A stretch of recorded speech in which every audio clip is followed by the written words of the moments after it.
Hi, I'm Elizabeth Moreau Nicolai. I'm the Youth Services Coordinator for Anchorage Public Library.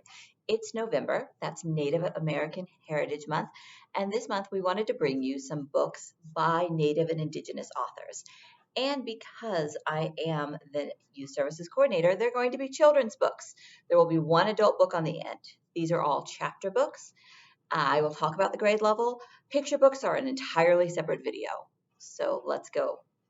Our first book is called JoJo Macoons.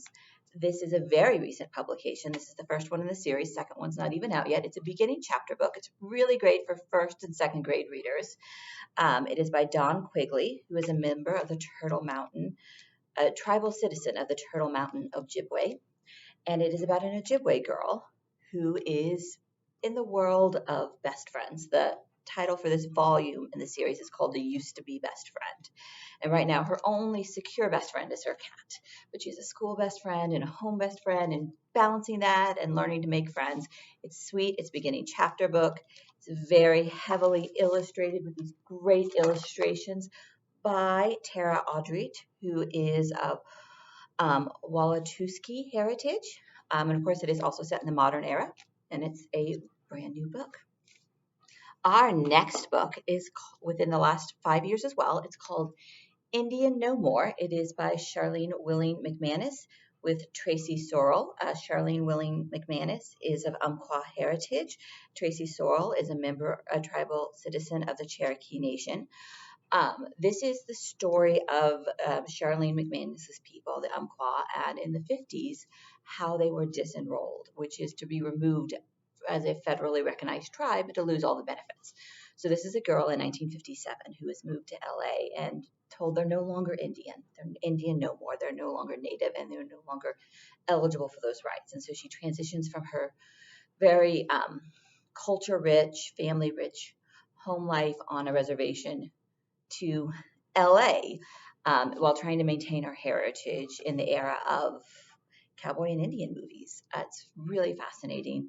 It's a great book, and it's about that 3rd to 5th grade reading level. Indian No More. Another book within, this is a 2021 book, one of my favorite books that has been come out this year so far. It is called Sisters of the Never Sea. It is by Cyndia Leitich Smith, and she is a citizen of the Muskogee Creek Nation. It starts on Muskogee Reservation in Oklahoma with 3 siblings, a citizen child of the Creek Nation, her stepsister, who is Caucasian, and the half-brother who belongs to them both. They are abducted by Peter Pan and taken off to Neverland. It is a retelling of Peter Pan, but it's one that recognizes that Peter Pan is not always the nicest guy. And why is that? Why isn't he nice? What is up with the rest of the citizens of Neverland and Belle, who's just really trying to keep Peter calm for the most part? And of course, our main character is named Lily. So she's reclaiming Tiger Lily from the original movies. This is delightful. This is the best version of Peter Pan I've ever read. And I've read a lot of them. And I really think that children, everywhere are going to love this book. This is Sisters of the Never Sea. And again, it's about 3rd to 6th grade level. Continuing on with our books, going from youngest to oldest, our next is a graphic novel by some Alaskans. This is Chickaloonies. It is by Demi Masharas, who is a tribal citizen of the Chickaloon tribe, and Casey Silver. And it combines their love of Japanese anime and manga and traditional Chickaloon knowledge for this really fantastic graphic novel, full color experience. It follows 2 Alaska Native kids, one of whom only speaks in emojis. How fun is that? As they use traditional language and knowledge to go on a quest to become the greatest storytellers the world has ever seen and save their tribe. It's about the power of story and culture and community, and it's fun. It's fantastic. Chickaloonies. This is going to be really great from anywhere from 2nd grade to probably 8th grade. This is it's an all ages. I haven't yet met someone who didn't like this. All right, another one. So we had earlier a Peter Pan retelling. This is a new take on Narnia. But this is book 1 of the Misiwa Saga. This came out within the last 2 years. The newest one came out just this fall, book 2. It's by David Robertson. He is Norway House Cree Nation.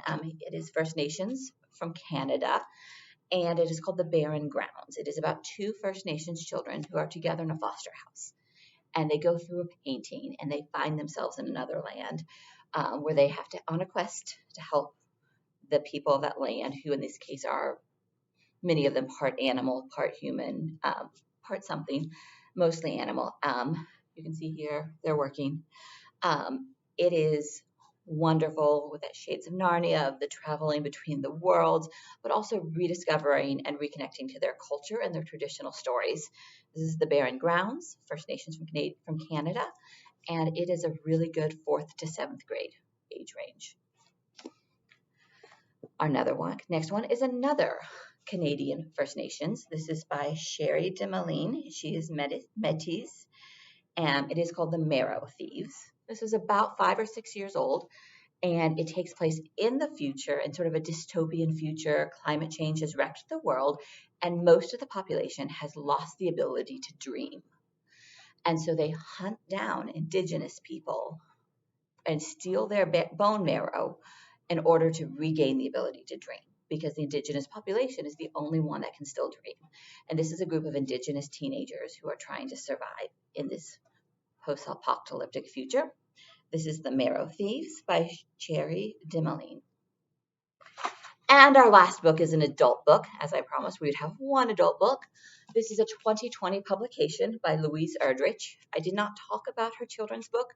Her children's series, The Birch Bark House, is a great 4th to 6th grade series that sort of talks about her generations of her family history. Think of sort of like a native Little House on the Prairie, but from the native perspective. But this is The Night Watchman by Louise Erdrich. She is Turtle Mountain Chippewa. As I said, it came out in 2020, and it won the Pulitzer Prize for fiction. It is gorgeous. I kept stopping and reading passages of this book aloud to whoever happened to be sitting around me. And it is about her own grandfather, who was a night watchman in a plant, and during that time wrote letter after letter to stop his tribe from being disenrolled. Do you remember that was another theme it's in the 50s, set in the 50s. That was the theme of the book we talked about earlier, Indian No More. And it is about his tribe's efforts to stop this. But it's also about a young couple and their struggles with being in love. And it's about a woman who goes missing and is trafficked, as happens to so many Indigenous women. It has a lot of interweaving threads, and it is about tradition and culture and maintaining that even when everything, including the government, seems dead set against you. It is an absolutely stunning book. Louise Erdrich, The Night Watchman. And again, this is an adult book. This is absolutely an adult book. So there we have some fantastic books that take you all the way from about 1st grade to adulthood by Native authors and First Nations authors. Have a fantastic November. Thanks.